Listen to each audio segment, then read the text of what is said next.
was a success today. Yes, no. I think it will be a success too.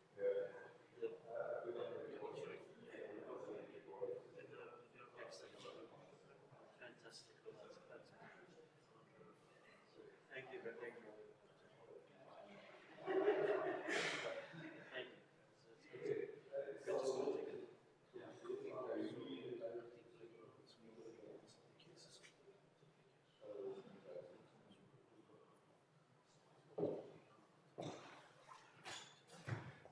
Okay, good evening. I think it's time to start. So my name is Koen van Balen, for those who do not know me.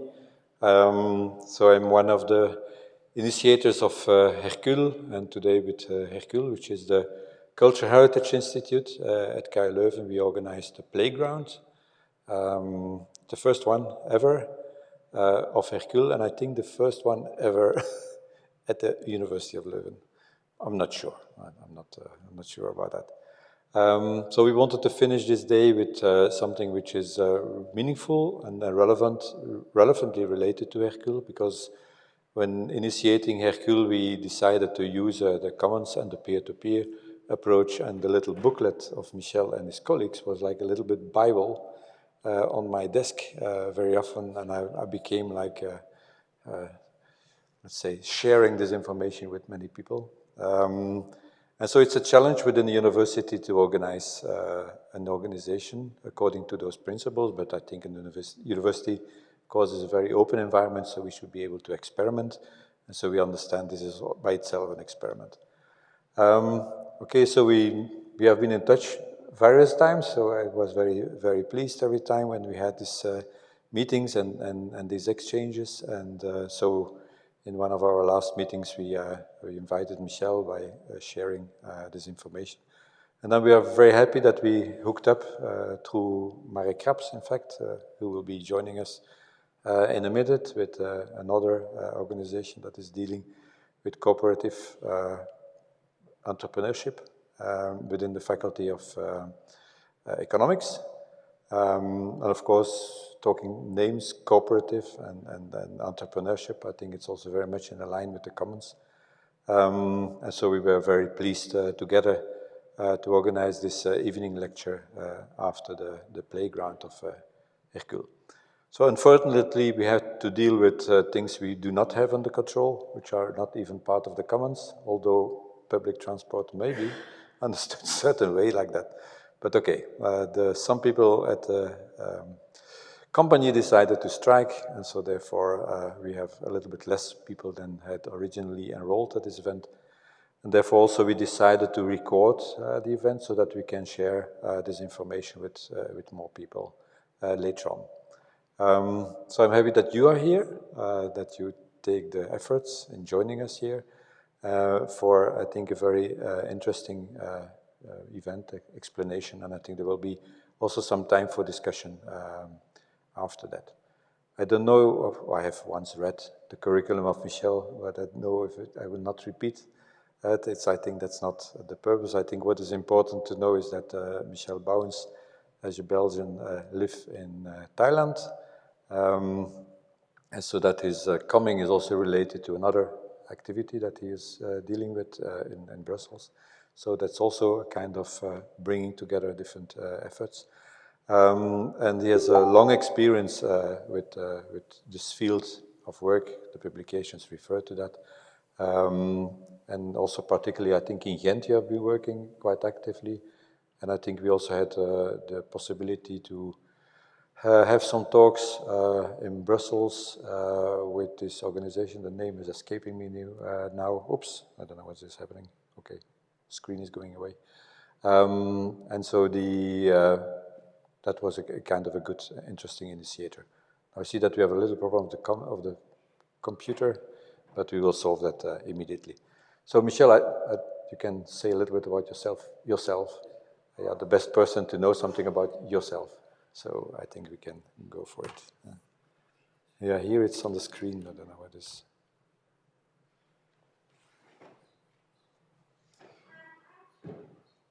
Okay, it's coming back. Okay, Michel, the floor is yours. Yeah, so I'm a Belgian, 64, 4 kids. Just very briefly, I probably worked in knowledge management most of my life. I worked for United States Information Agency, which is the opposite of CIA. CIA collects and USIA distributes. I worked for British Petroleum, 90 to 93 in Antwerp. Started 2 internet startups in the 90s, one on virtual marketing and one on intranets and extranets. Started a magazine called Wave. I don't know if anybody's old enough to remember this. Was like Wired magazine and Mondo 2000, but in Flemish and in French. And made a documentary called Technocalypse, which is about transhumanist technology. That was also in the late 90s. My last job was strategic manager for Belgacom in the late 90s as well, 1991 and then I moved to Thailand. I got really tired of the business world, basically. I couldn't stand it anymore. And I married my Thai wife. We're still together after 20 years. And I asked her, you know, maybe we can go back to your family, and for the kind of risky lifestyle that I wanted to go into, you know, you can live much more cheaply there than here. So that's why I left. Anyway, Chiang Mai, by the way, if you ever go there, it's a charming place. I don't know if the guy from Cuenca is here, but it's the Cuenca of Thailand. So a very nice medieval city with moats and walls and small streets, and there are like 300 temples in the city, and life is quiet. I have birds when I wake up in the morning. All right, so that's enough about myself. So I'm basically going to talk to you about the Commons, the third human institution that we have forgotten about, basically, because in modernity, we think basically about market versus state, and we could argue that for the last 200 years, it has been a fight between the people who believe the state should be dominant and the people who believe the market should be dominant. And we've been going through this kind of cycle of freeing the market and re-regulating the market for about 200 years, which Polanyi calls the lib-lab cycle. So, you know, basically you have the cooperative cycles. I don't know if you're familiar with them, about 60 years. And the first 30 years are high growth. It's good for labor. So that's the era of reforms, welfare. You know, labor gets paid very well. But at the end of 30 years, you have a supply crisis because capital is not making enough profit. So you have a counter-revolution, a crisis and a counter-revolution, and then you have 30 years of dominance of the financial sector. It's bad for labor, precarious work. And at the end, you have a demand crisis because people don't have enough money to buy stuff, which is what happened in 2008, and then you have, you know, the reversal again. But so what I'm going to talk about is really the much longer term, and so now I'm using my notes here. And so basically what I want to do today with you is talk about macro history, the macro historians like Oswald Spengler, Toynbee, Carl Quigley. There's a lot more, but can't do everything in 1 hour. And my aim is to place within this world historical overview the role of the Commons as the third institution. And this is something I call the pulsation of the Commons. So what I ask you to imagine is that we have cycles of civilization and societal development with an ascending phase and a descending phase. This is very well documented. And in the ascending phase, the extractive-oriented institutions are dominant, the markets and the states. They always overshoot, so this is nothing new today. What is new today is that's at a global scale, but every society, about every 300 years, goes through this cycle. Phase A, ascending, phase B, descending. And what happens in the descending cycle is that the people whose livelihoods and nature and ecology are in danger start to self-organize to protect their local productive capacity. and they do that through commoning. So you have two extractive institutions that are based on growth, and you have one preservative, regenerative institution, which is the institution of the commons, which is really about long-term preservation of natural resources and the web of life. So I start with discussing the idea of Oswald Spengler, who was a German, pretty right-wing, national conservative author who wrote in the 1920s. And is very controversial amongst historians, but also interesting because he basically forced everybody else to react to his thesis. So almost every macro historian who comes after Spengler reacts to Spengler. So Toynbee reacted to Spengler, Carl Quigley reacted to Spengler, Joseph Campbell reacted to Spengler. So he's a really important thinker. So maybe just define what is civilization. So again, it's a contentious concept, but most historians would agree on the following, which is it's a hierarchical social organization, so it's not egalitarian like the immediate return hunter-gathering societies, for example. It's clearly a class or caste-based society. It's based on urbanization, it has a written language, a division of labor, and it has a separate military infrastructure. So there is always repression in civilization. It's not like in a tribal civilization or society where everybody is armed. Here you have about usually 2% of the people who have the arms, usually foreigners. Most civilizations have a foreign army. They're not the people of the country that are in the military structure, but people from outside. So what's interesting about Spengler is that he sees civilization as an organism, basically like a plant. So he's inspired by Goethe and what we call the cosmobiological tradition. So I don't know if you're familiar with Hermeticism, Neoplatonism. So basically kind of the subjective, objective tradition of human thought, where everything has a soul, everything is alive. So it's not a materialist conception, it's a conception of living things, right? And so for Spengler, his point of view is that the civilization has a birth, a maturation, is getting old, and then it dies. And the whole process for him takes about 1,000 years. What is interesting about Spengler's view is that you can compare civilizations in an entirely different way than we are used to, right? We are used to see it in a progressive unfolding. At least in the West, the classical society is Hellenistic civilization, then we have the Middle Ages, and then we have modernity. And what Spengler does is, he says, no, that's completely wrong. What you have to do is you have to really compare the springtime of a civilization with the summertime, with the autumn, and with the wintertime of a civilization. So you don't what you have to do is compare the end of the Roman Empire with the end of the Western civilization. So you compare today with what happened in Rome around 100 to 500. And same with China and Japan and India. So he looks at the end stages of civilizations and then he compares them, what you call it, not synchronically, right? But he looks at the same phases. And for example, if you look at Europe with the eyes of Spengler's, you don't see classic, medieval, and modernity. What you see is three different civilizations. So you have the Hellenistic one, which starts in Greece and then expands with Alexander, and then Rome takes over the whole area of Hellenistic civilization.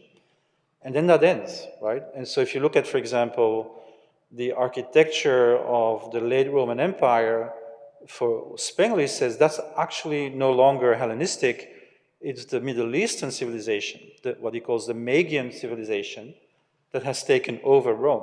So all the buildings are no longer in the old Roman style, they are like cupolas, like we will see in Islam and Byzantine. So it's a different civilization. The architects of late Rome are Iraqis and Syrians. And the religions are the religions of the Middle East. And then basically, so Christianity takes over, and then he will say European civilization only starts in the year 1000, when the Germans, the Ottonians, which are really the Germanic element, takes over the European civilization, and then really we only get then the birth of Europe.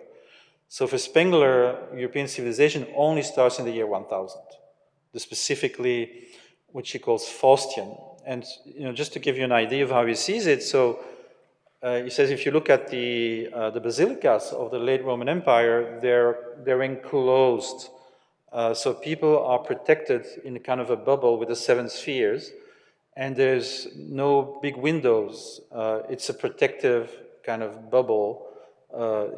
That's how they see the world. Once you have the Faustian civilization, you have these cathedrals that go up in the sky, right? So he says, seeking infinity is what is typical of the European civilization. Okay, so let me just give you a streamlined sequence of how Spengler sees the evolution of civilizations. So he says it starts when a tribe, a conqueror, it could be a conquering tribe, starts settling in a particular soil. And everywhere you will see then the two castes coming out of it, the warriors and the spirituals. The ones who protect the land and fight for it, and the ones who give meaning to the social organization. As they are successful in settling in, and eventually the urban form develops, then of course, he says, the burghers emerge. In other words, a third estate in the cities, and they will ally with the kings, and they will basically abolish the original caste system.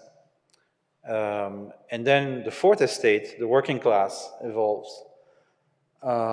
Democracy will emerge. For him, it takes about 200 years. So you have ideologies emerging, parties emerging. The parties lose their ideology at the end, and then at the end you have the Caesars who take over these machineries that have lost their meaning, right? So anyway, for Spengler, we would now be in the age of the Caesars. So he would expect the end of democracy and strong men taking over. And, I don't know if you follow the news, I think that's a pretty realistic vision of what is happening today. Okay, I'm now going to the next.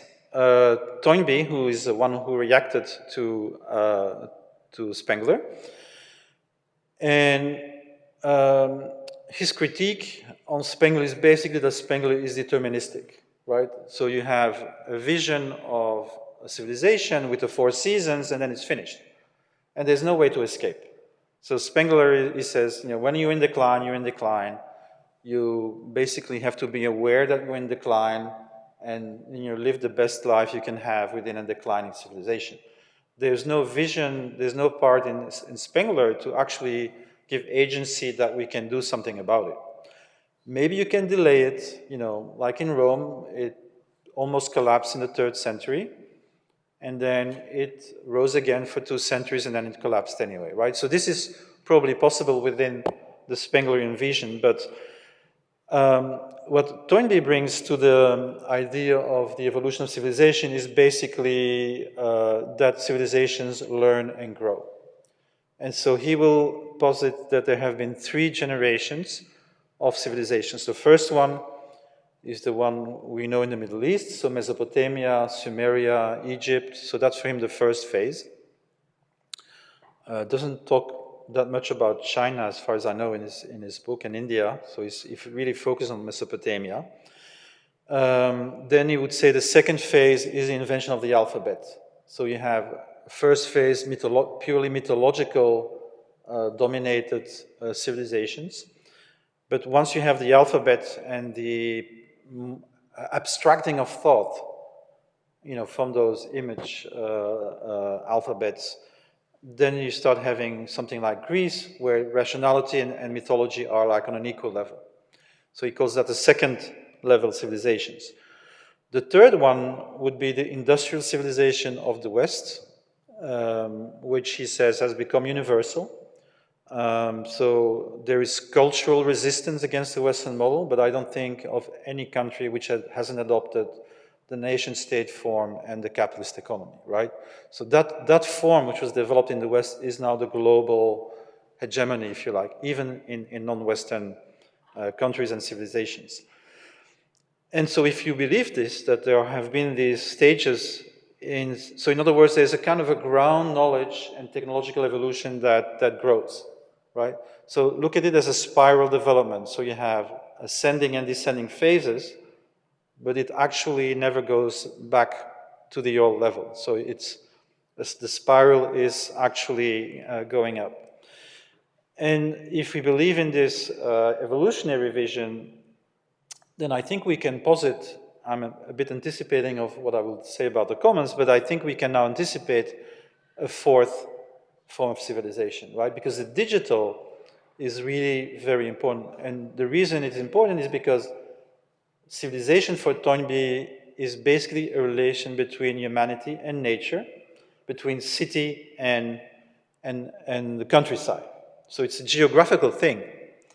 Once you have the massive possibility of non-territorial coordination, which is what we have today, you have something different that is coming. So in other words, we know how to manage civilizations geographically, but we don't yet really know how to do it virtually, right? So we have today a kind of competition between territorial visions, and lots of people want to go back to the nation state and revive the local, but we have at the same time a development of a new type of nation, which are virtual nations, people coordinating massive projects online, creating their own currencies, creating their own forms of supply chains, etc., etc., etc.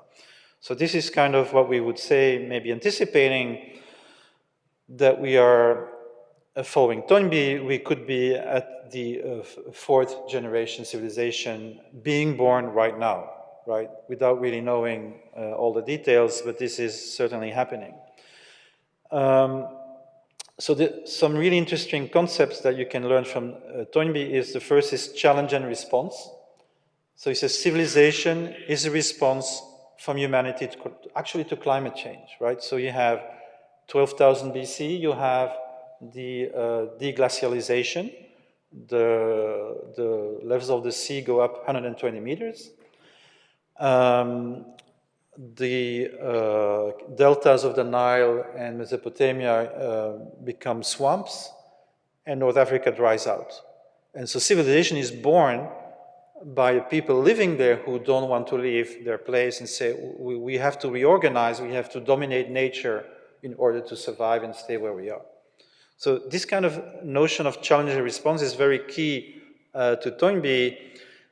And so he gives a lot of examples. For example, he will say there is an area next to Rome, which was richer than Rome, had it very, lived in a kind of blessed countryside, and nobody knows who they are today because they weren't challenged, and so they died out. So it's really the places that are challenged that become like dominant civilizations. Okay. He actually also has a vision of an end of a civilization, which he calls universal empire and universal church, and it's worth talking about this. So let's take the example of Hellenistic civilization. So it starts with the polis, right, with these cities in Greece, and when they expand, they actually just copy themselves, right? They create other cities that are a copy of their original polis. Eventually, Alexander breaks that mold and spreads an empire, and then Rome takes it over. So he says the end of an empire is marked by a universal state. In other words, one state that dominates the whole civilization area. So in other words, Rome dominates the full area of Hellenistic civilization, but that's also its end. So once a civilization achieves this universal empire, it starts declining. And as it starts declining, it creates reaction amongst the people, and he calls that the universal church. right? So in other words, when the state no longer takes care of you because it's declining, there's less and less money to do welfare and protection, and you know, the road starts declining and everything, then there is an impulse, a local impulse to survive, and that takes the form of spiritual reform movements. Prophets, churches that actually say, you know, we have to change, this is not working. And these universal churches will create the seed forms of the next civilizational form. So imagine at the end of the Roman Empire, the Christians, originally the religion of the proletarians, of the slaves, becomes you know, the only social force that is holding actually the community, the country together. So they're inventing new forms. And so when the Germanic tribes invade the Roman Empire, and they cannot deal with the complexity of managing an empire because they're, you know, they're in tribal people, they will then merge and make alliances with the universal churches, and that creates the new civilization.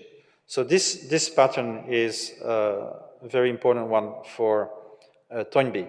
Well, let me quickly, I don't think you can see it, but you know, I have my notes, so I'm just using my presentation for my own notes.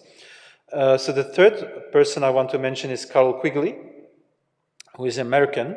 So Toynbee was the UK, British reaction to Spengler, and Carroll Quigley is an American. Okay, so he has a very key notion, which is called the instrument of expansion. So he says a civilization can grow as long as it finds an instrument of expansion. So for example, for Europe, we would say you have feudalism is an instrument of expansion, but then it degenerates into chivalry. Okay, so he says an instrument of expansion becomes an institution. Once this institution, it only works for itself, it no longer expands the civilization, and thus it starts declining. So then he says there's commercial capitalism, which becomes mercantilism, and industrial capitalism, which becomes monopoly capitalism.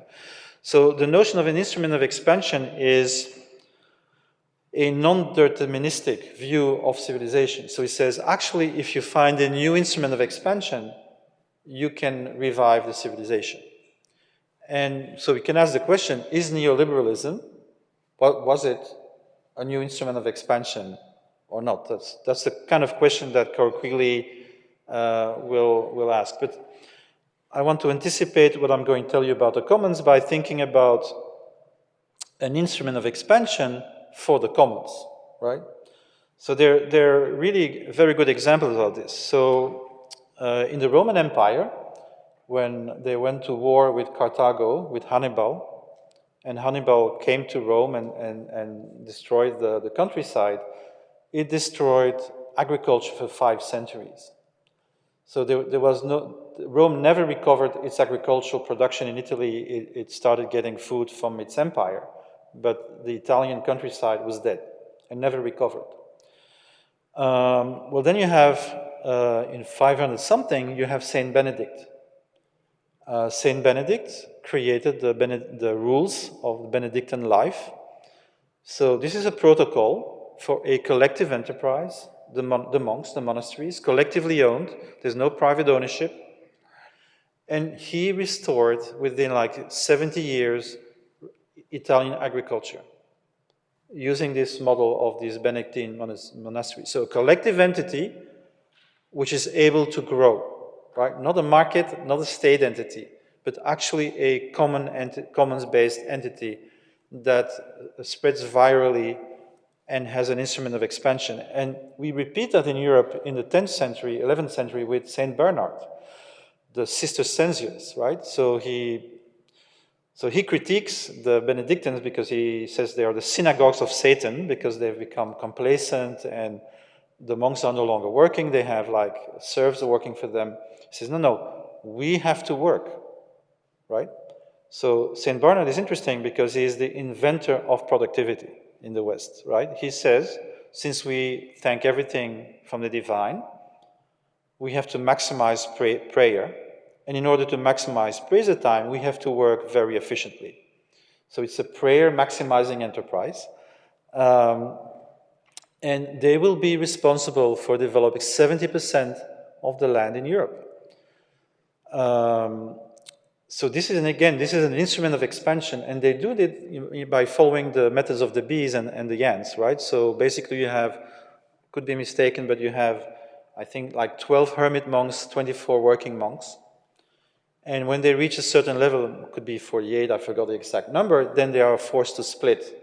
And so the other half of the monks have to find a new land, and they repeat, and they repeat, and they repeat. So within 70 years, they have blanketed the whole of Europe. So I think you will see why this is important, because I think commons, I will come back to what commons are, but commons can also be instruments of expansions, not just market and states, right? You can have these collective enterprises which can be very, very productive. Okay, so now I'm going to the kind of neo-Marxist macro historians. So they are materialist, historical materialism. And one of them that I want to mention is David Wilkinson, who has a very important notion of central civilization. So civilization for David Wilkinson is basically a network of cities. And his point is they have never disappeared. So for example, in the West, we learn about the death of the Roman Empire. And of course, that's completely false, because the Roman Empire didn't die at all in 500. It just moved to the East. It died for us, but it didn't die for the East. And it would last for another 1,000 years.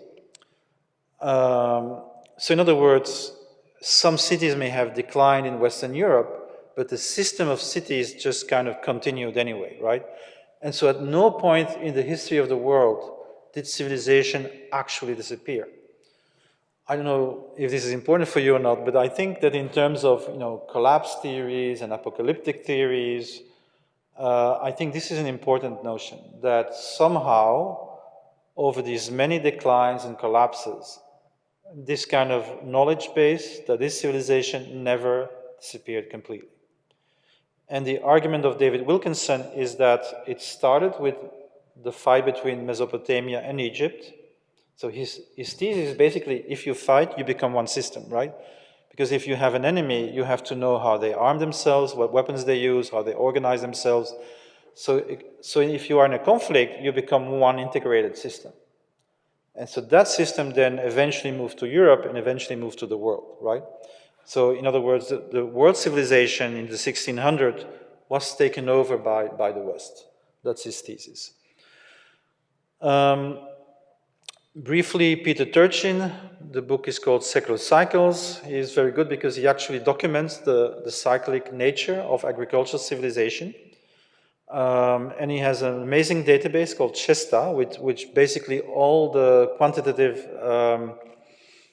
knowledge that we have about the past is in that database. And one of his findings, I think that's interesting, is that we have no record at all of any human civilization above 200,000 people without centralized bureaucracy. In other words, you can have any system above 200,000 that doesn't have a hierarchical structure. So it's one of his findings. Okay, very briefly, the Handy study, this is a very important study. It's called Human and Nature Dynamics. And they've studied the collapse of civilization since the Neolithic. So very long term. So their first conclusion is that every civilization has collapsed. There is no exception. Otherwise, it would still be in one of them. So every civilization eventually collapses. They all collapsed until now. But what they've looked at is the predator-prey model, right? So you have, let's say, the managerial classes and the productive classes. And he compares it to the deer and the tiger, right? So you have a number of tigers. When there's a lot of deer, you have more and more tigers. The tigers end up eating too many deer, and then the deer population collapses, and the tiger population collapses until then the cycle goes again. So if you look at human society in that way, So basically, you know, the two factors for them would be the number of people. This is a Malthusian hypothesis, so there's too many people for a given area. So when the situation goes well, people make more children, children eat more until you reach a certain level. And the second level is the level of consumption by the elites. And so here is the interesting conclusion from the Handy study. Inequality determines the length and depth of the chaotic transition, right? So the more inequality you have, the more the managerial class is insulated from systemic issues, because they don't feel it, the longer they will overreach, and which means that then the collapse will be deeper and longer. So this is interesting because it's an argument for an egalitarian society, for a relatively egalitarian society, because then everybody feels the limits earlier and can adapt to these challenges. All right, so let me now mention Kojin Karatani. He's a Japanese Marxist. He has written a book called The Structure of World History, which is probably my favorite book. And this starts coming to my concept of the commons. So for Karatani, there are four modes of exchange. So Marx talks about modes of production. Karatani moves to modes of exchange. So it's how people exchange value that determines the form of a civilization, a society. And at all times, in all regions, there have been four basic ways to exchange value, which he calls communal shareholding, equality matching, authority ranking, and market pricing.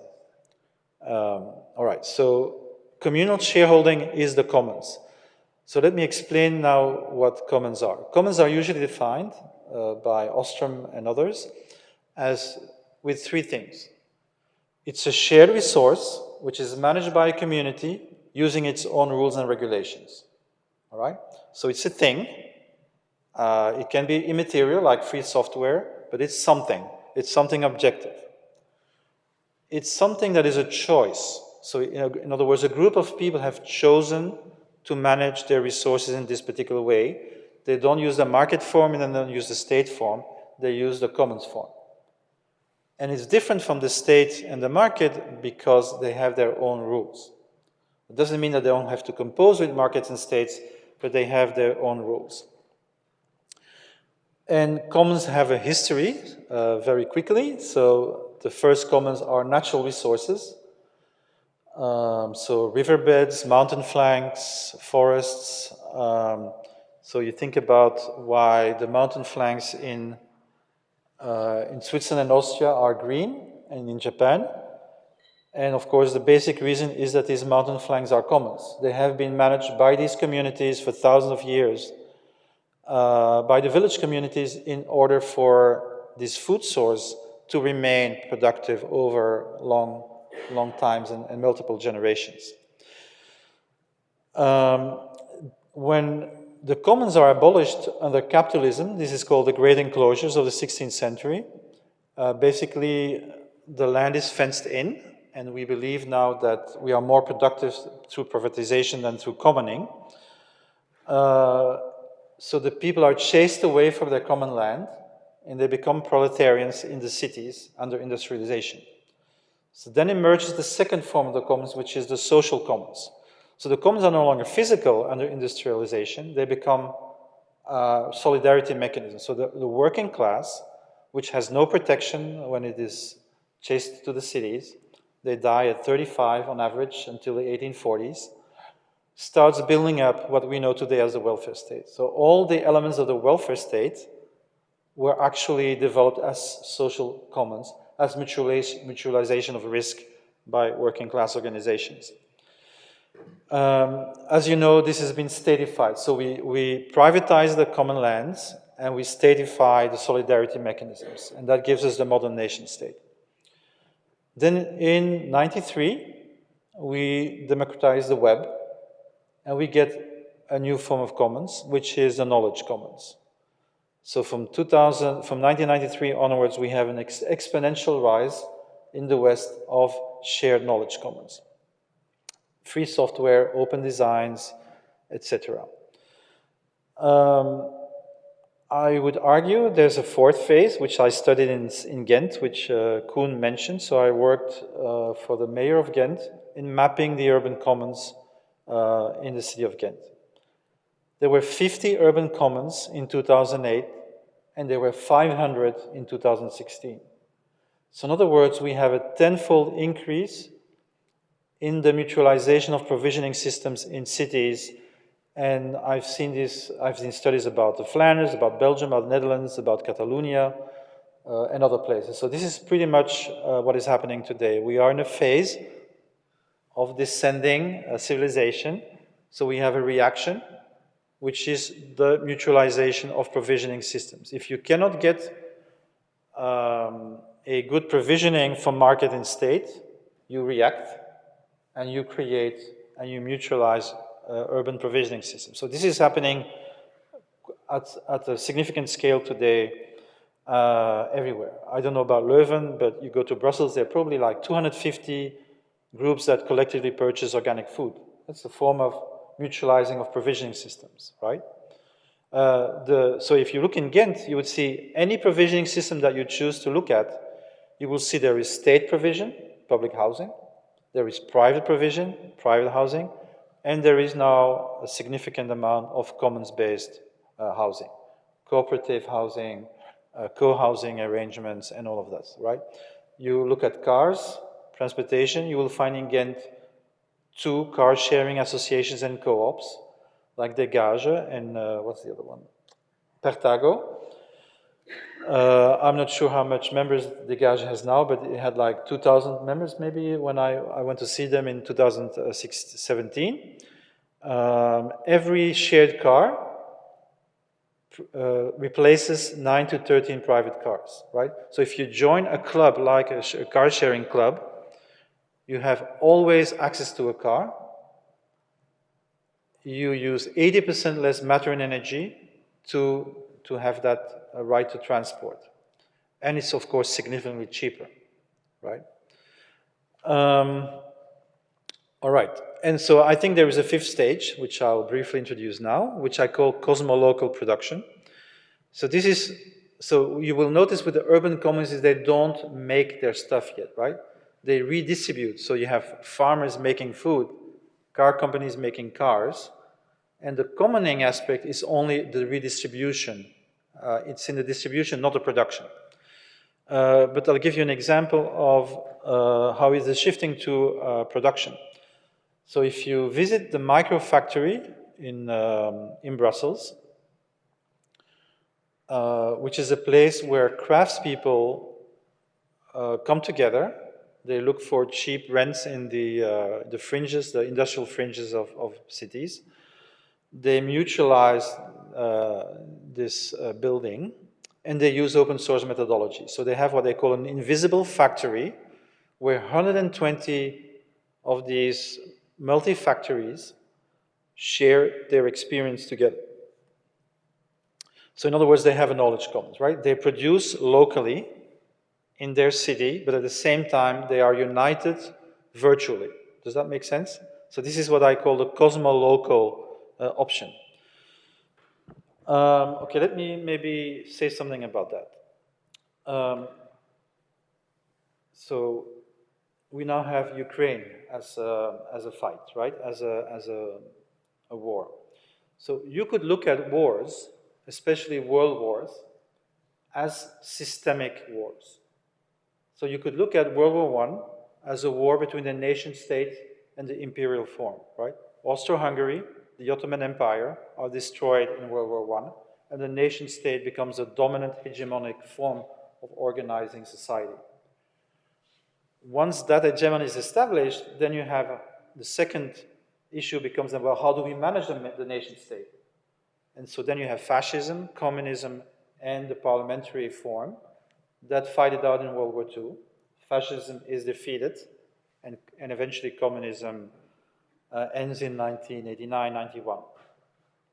So that was a systemic war. It was a war about how do we coordinate society and which class is in power, right? Because each coordination form has a different set of people managing the system. It matters whether you have a fascist or a communist or a democratic form, you have different elites, right? So it's not just coordination, it's not just an abstract fight, it's about who rules the society. Now, Michael Hudson, which I briefly mentioned, he has a book out which is called The Destiny of Civilization. I haven't read it, but I listen to him regularly.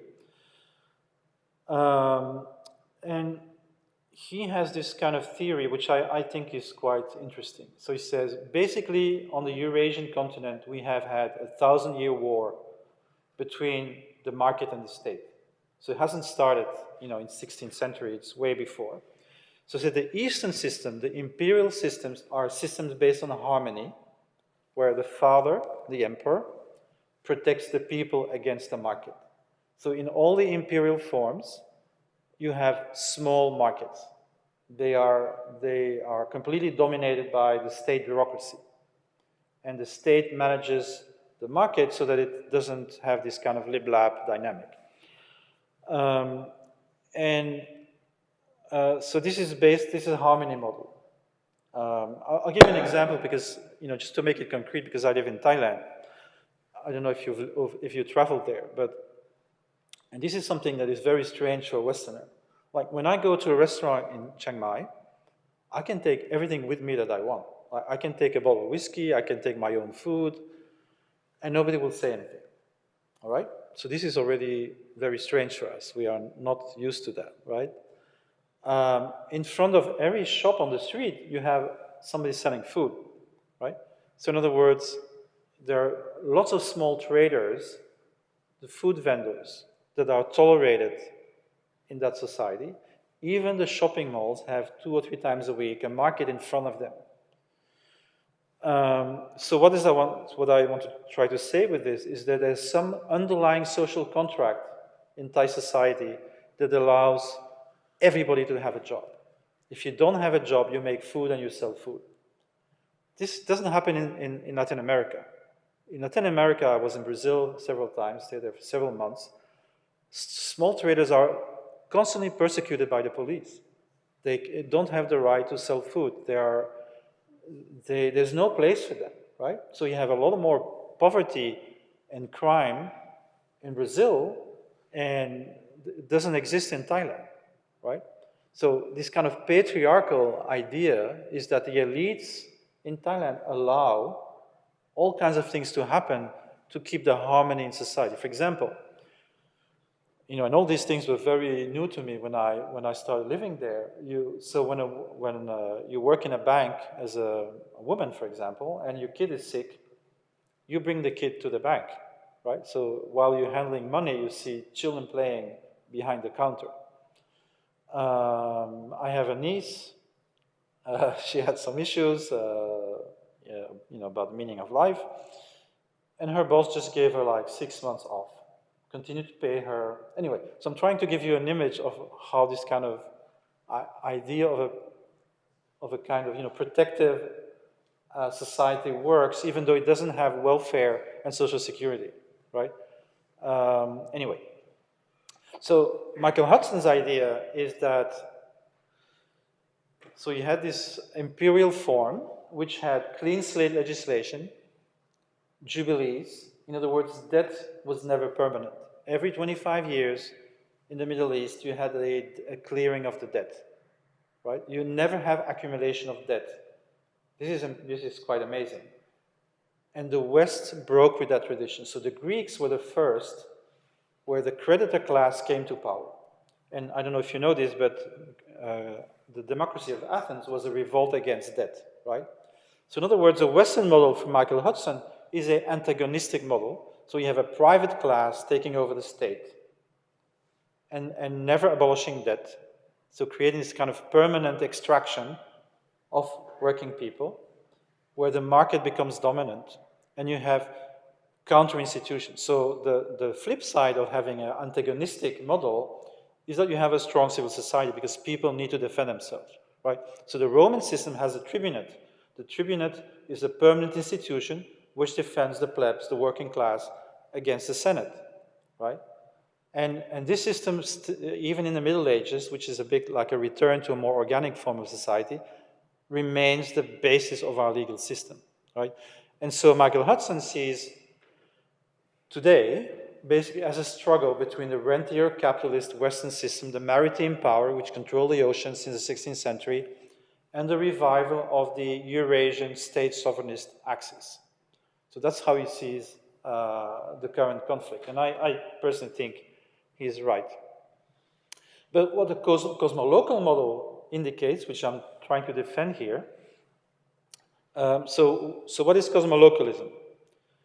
Cosmolocalism is a return to local production, but combined with organization at the translocal, transnational level through shared knowledge commons, right? So the multi-factory model, which I just mentioned, has 120 local outlets where these craftspeople are working for the local markets, but they're united as productive communities with their shared invisible factory where they coordinate their common interests, all right?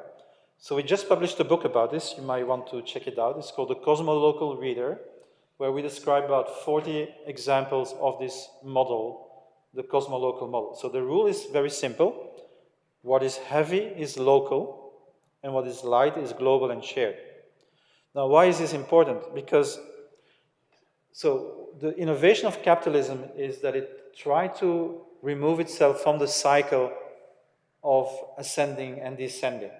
It did that by becoming global and by serially exhausting different areas of the world, right?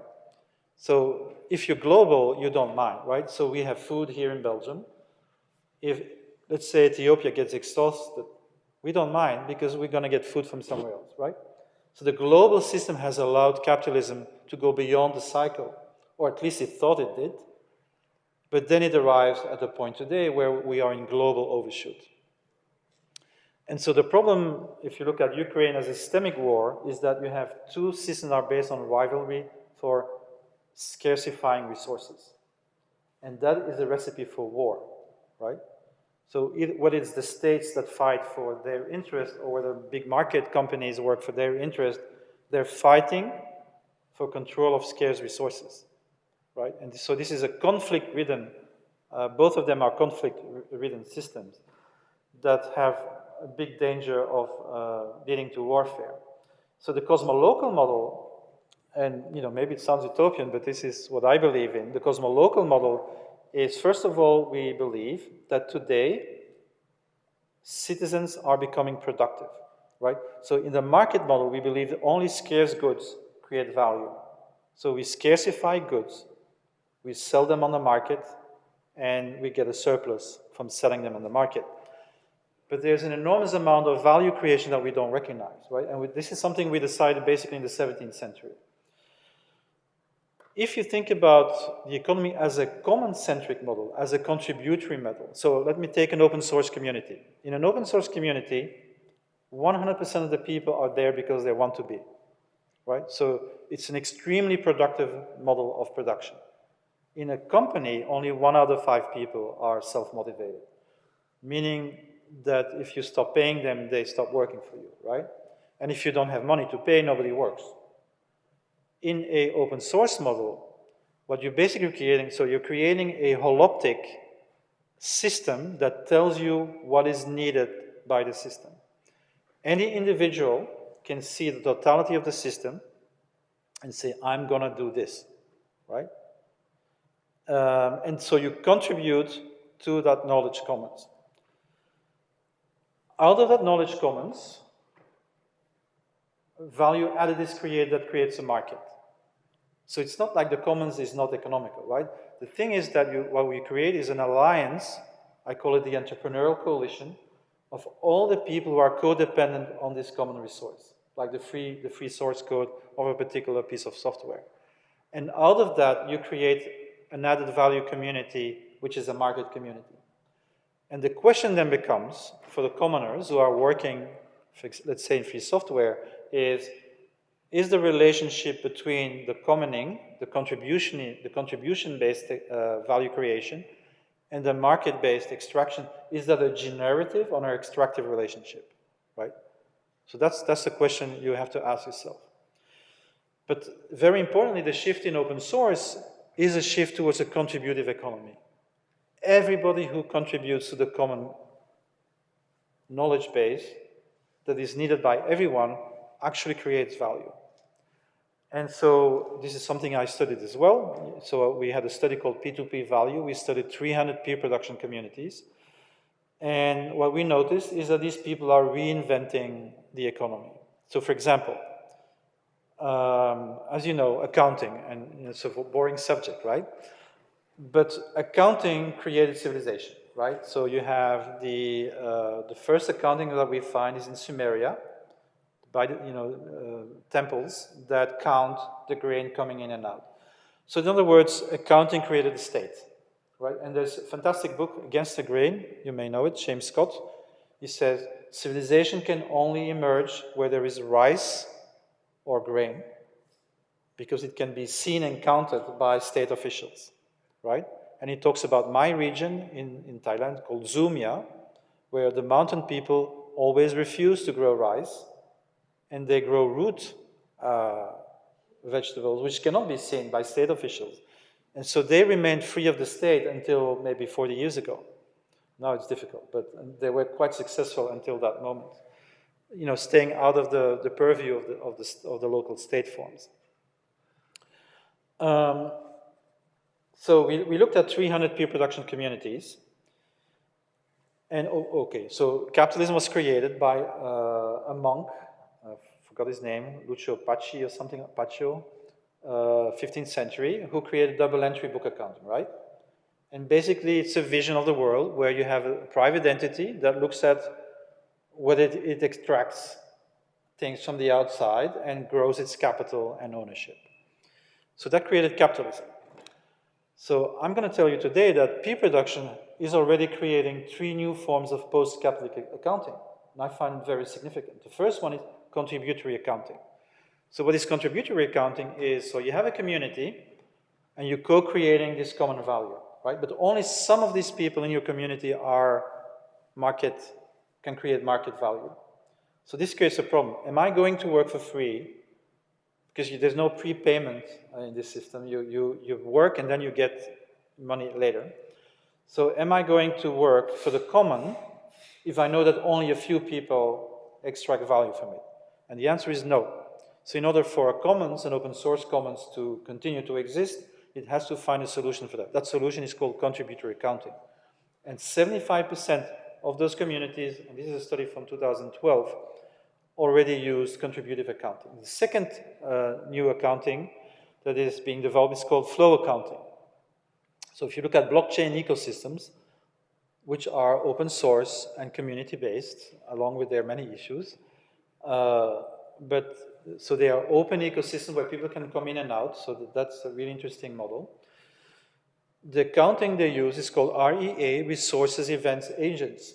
In other words, the accounting doesn't tell you what a private entity is gaining. It tells you for every transaction you place in a 3D system, right? So again, this is a new form. It doesn't have double entry. It's not capitalist accounting. And the third form of accounting which is emerging in these communities is thermodynamic accounting. So you might want to look at r30.org for that. There's different projects.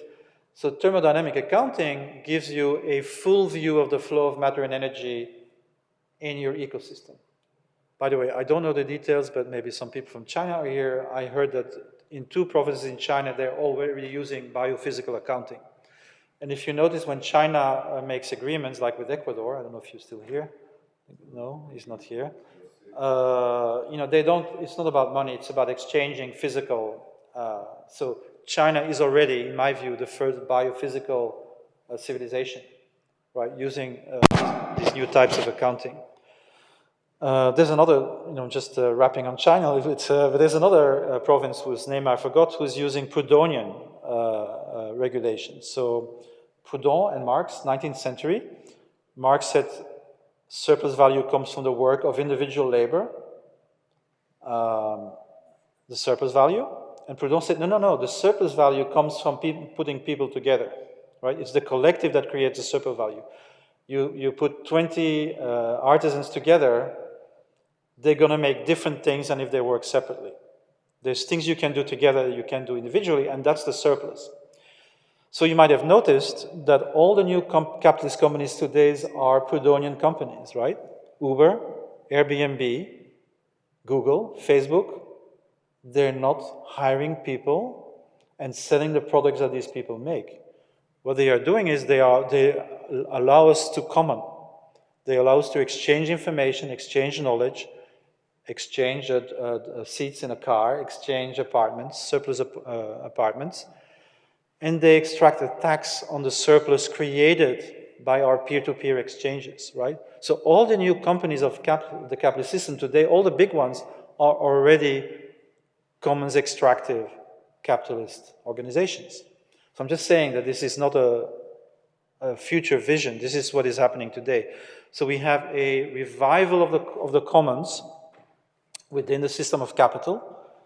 And we have a new form, in my view, of class struggle, which is not between labor and capital, but between commoners and extractive companies. So the question becomes then, can we create entrepreneurial coalitions that are generative to this new form? Okay, then the next element I want to talk about are, what about the state? Well, you will notice that every open source community has its own for-benefit association. So you look at open source, Linux, Drupal, they have the Linux Foundation, they have the Drupal Association. So these are the collective organisms of peer production communities. They enable the cooperation to occur over time. So the Wikimedia Foundation doesn't tell anybody what to write for the Wikipedia, but it makes sure that the servers are funded so that the system can go on over time, right? So, and in a way, so now what I'm going to do is a bit utopian, but I'm going to tell you that this emerging seed form of a contributing economy could very well be the model of a new civilization, right? So you basically, what I'm doing here is taking these seed forms and saying, what would that mean if the whole society would work like that? So basically, what it would mean is that civil society becomes productive. So not just workers in a company, but all citizens contribute to the common good and are therefore contributing value, right? Think about, for example, taking care of your children. That today has no recognition as a value creation activity, right? But if you decide that all citizens are productive and contribute to these commons and the common good, okay, this is the first thing. So we have a productive civil society. It's not something you do when you come home after work, right? Being a citizen actually means you are productive and you are contributing to the society. The second thing is the entrepreneurial coalitions that we see emerging around these open source economies can be generative economies. So we can start to look at, well, maybe our market economies can become generative market economies that are pro-commons and enrich the commons and don't exploit the commons, right? And then the state, we can see the state as a partner state. In other words, not the neoliberal state form, also not a welfare state form, but a enabling state form, right? A state that sees its job as enabling and promoting individual and social autonomy through self-organization. Now, you may think this is very utopian, so I'll give you some examples. The first is in Italy. By the way, you have to tell me when to stop because I have no idea how much time I'm taking. So in Italy, there was an amendment to the constitution. It's called the Rodotà Amendment, which basically introduces subsidiarity as a constitutional principle. And it kind of remained there for 10 years and nobody knew what to do with it. And then Bologna started with using something called the Bologna Regulation for the care and regeneration of the urban commons. So this is a regulation that states the following. Any group of citizens in Italy who wants to improve a collective resource can do so. What is required is that you go to the Commons Lab or the City Lab and you make an accord with the city. It's called a Commons Accord. And the Commons Accord stipulates the rights and duties of all the partners in the ecosystem. Then the city will act as a director of a multi-stakeholder coalition that aids the commons. So the city, the commercial sector, the research sector, and the formal NGO sectors, and this is called the quintuple helix model. Those four help the citizens coalesce around common-centric citizen initiatives. So this started in Bologna, and last time I looked was 2-3 years ago. They had 250 cities adopting this model, and 1 million Italian people engaged in improving their cities using those models. This, for me, is an example of a partner-state approach. And so Macron, I'm not a particular fan of Macron, but one of the things he's done recently is putting 30 million euro in redesigning territorial development around makerspaces, right? So makerspaces, as I'm sure you know what that is these collective spaces where people come together to make things, right? And you can use this model of makerspace to put together the young people and the older people, so the disappearing crafts and the digital youth in a physical space where you create a new culture. And maybe I exaggerate, but I tend to see this as an anthropological revolution. Why? Because the Cartesian model, which we developed in the West, is about splitting the mind and the body, the managerial class and the working class, right? So we create people like me who can't do anything, basically. That's what my wife says. I think she's right. And you create people who execute but are not supposed to think about what they do. They just have to execute their physical work. And what you have in a makerspace are people who think about what they're making, design, make, and think about what they've made and designed. So in other words, we have actually created, I call it a Brahmin worker. If you're familiar with the historical cycle of the Hindus, you have, it starts with the Brahmins, you have a perfect society, then the warriors take over, it's less perfect, then the merchants take over, it's even less perfect, and the workers take over, and it's awful. That's a theory, and then it ends and it begins anew. So I'm kind of arguing that the kind of people we are making in makerspaces, we are producing new subjectivities, are a new type of human being which synergizes body and mind in a new way of looking at work, right? Anyway, so this is another example, I think, of a partner-state approach, is where the Macron government is investing in these makerspaces as seeds of new territorial development, reinventing local 5 minutes, all right. Okay, so maybe I'll finish by mentioning one more author. He's Hungarian, Peter Bogani. So I don't know if any Hungarians here, because you have Karl Polanyi and Peter Bogani. So very.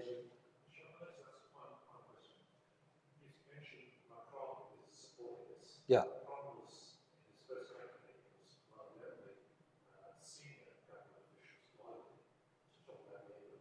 Yeah, it's probably connected.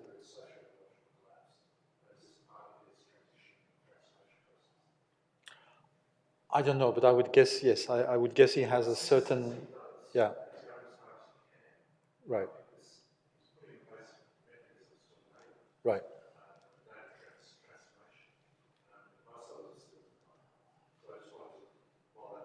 Yeah. All right. Okay, so Pogani. So Peter Pogani has a particular view of civilizational transition. So this is kind of, before I talk about Pogani, let me just say what I think about this, right? So you have this systemic struggle between the state sovereignist and the market system, which is now, we see happening in Ukraine. And I believe that this is like a dead end. And so I propose a third model, the cosmolocal model. But an important question is, how do we get there, right? So here's my vision. My vision is what we need to do now is to create a new type of institution. So we have capitalist markets and nation states, international state system, and the transnational financial system. Those are the two forces today who dominate and manage our world. But what we don't have is commons-based institutions, right? We lost them basically in the 16th century. And so we have to recreate these commons institutions, but we have to recreate them at the same level as these two other forces, right? So first we need to recreate the commons as a local force for local redevelopment. But that's not enough, because we need to be a counterforce to the market and state hegemony, right? So that's what I call magisteria of the commons. So magisteria of the commons are transnational institutions that unite these new economic networks, right? And that have enough force and power to protect natural and human commons. So that's the idea, just as an aside. So how do we get there, if that is what we need to do? So here's where Peter Pagani is, I think, interesting. So Peter Pagani's view is that there are no transitions that are not chaotic. So there's not such a thing as a smooth transition. Every system that when it's at the end of its life cycle necessarily disaggregates, right? And I think he's right. So I'll just give you an example. So how did the Roman Empire end? Well, there's many theories about it, but one thing you can see is that it ended with a polarization between the pagan church and the Roman church, and what would become the Roman Catholic Church, right? So in other words, the ideational glue that holds the empire together started disaggregating. You had a fragmentation of society. The fragmentation creates polarization, because if you're alone, you say, who can protect me, right? So if you're on the right today, you are somewhere, you're rooted to your soil, because you don't work with computers, so you can't just leave your country. You will tend to look for identities like reestablishing the nation state, ethnic identities, religious fundamentalisms, right? If you're somebody like me, a cognitive worker, a virtual rather than a physical, a nowhere rather than a somewhere, then what can you do? So today it's intersectionality, right? I look for people who look like me, and this is it. So this, again, we have a disaggregation of the nation-state identity into fragmentation. And the fragmentation leads to culture war. Just as in the 15th century, we had the Catholic versus the Reformation. So this is typical for transition, right? The ideational glue is disaggregating. The trust in institutions is going down. The universal state is declining, and you have various expressions of what Toynbee calls a universal church. So Pagani sees that within the system that we have today, we had already 3 of these systemic transitions. So first we have the mercantile system, the proto-global system that collapses with the French Revolution and the Napoleonic Wars, right? So what it is replaced by the Smithian capitalist system, which is the dominion of capital over labor and no international institutions. That's the 19th century. That system ends with World War I, World War II. That's the chaotic transition.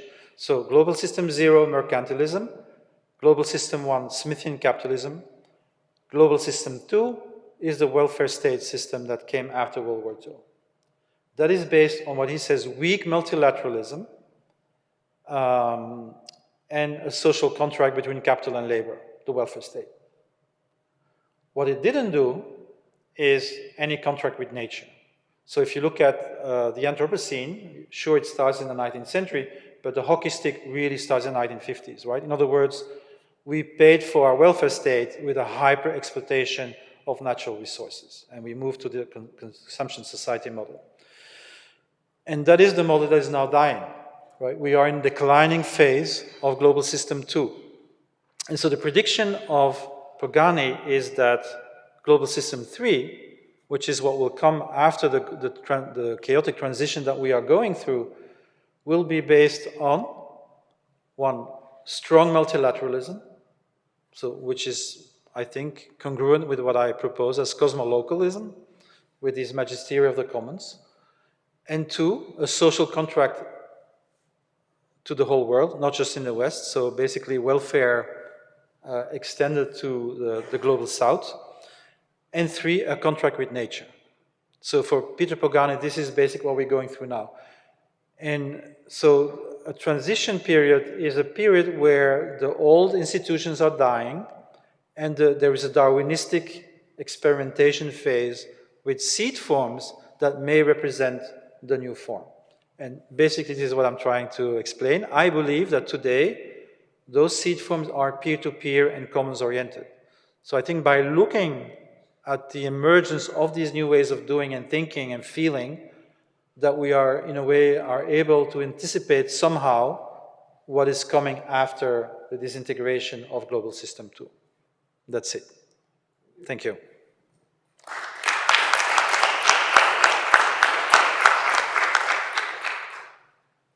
Do we have time for questions, or what's, yeah?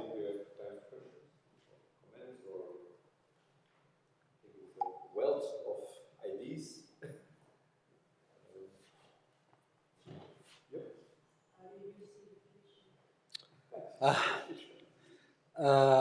Let's say that it will get worse before it gets better.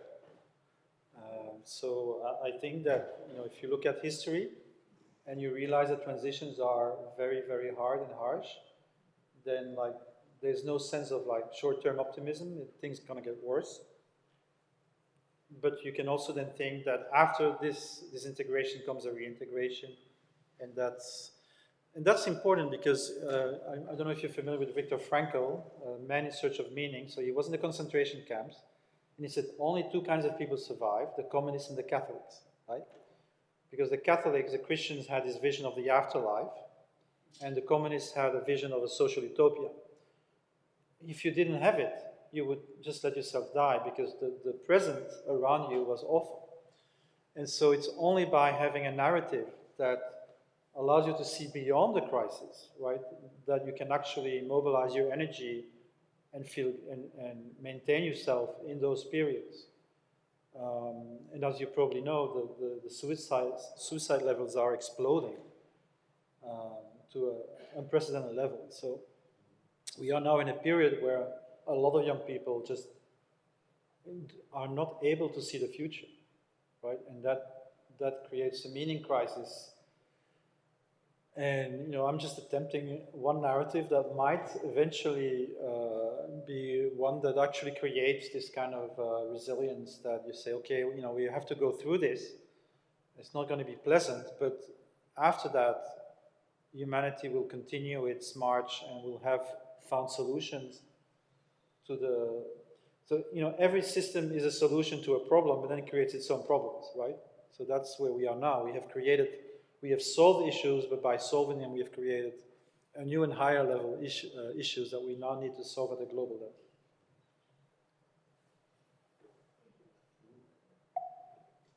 Sometimes we would like to hear something different. Okay, other questions or comments? Yeah. Sure, I like the whole what you just presented, but I also attended the conference in 1995 in Sydney, Australia. And we're talking there about is the rate at which this plan is being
Yeah, I don't see it either.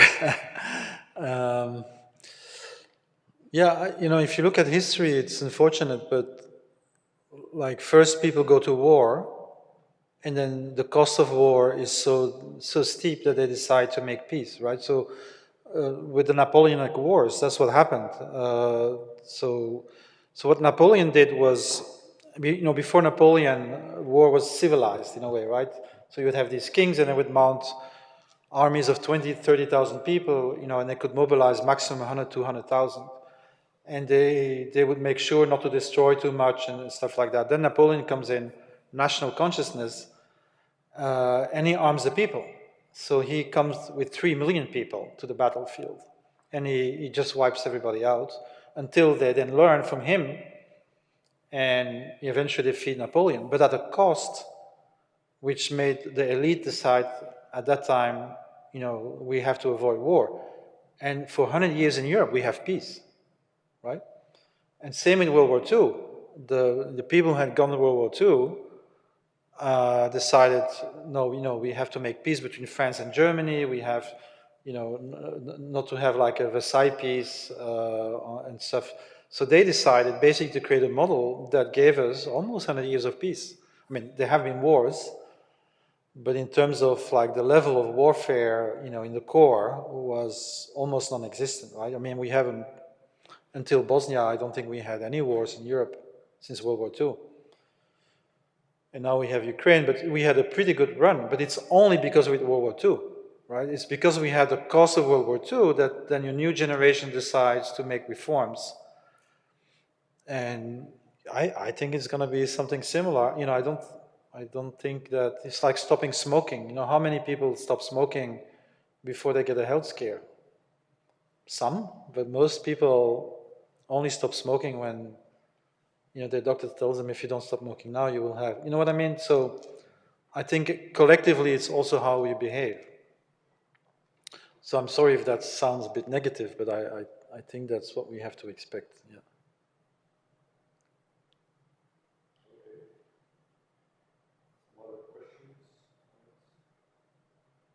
Maybe David, you can give some closing words. There's still a little break, so if you have some questions, it's still possible.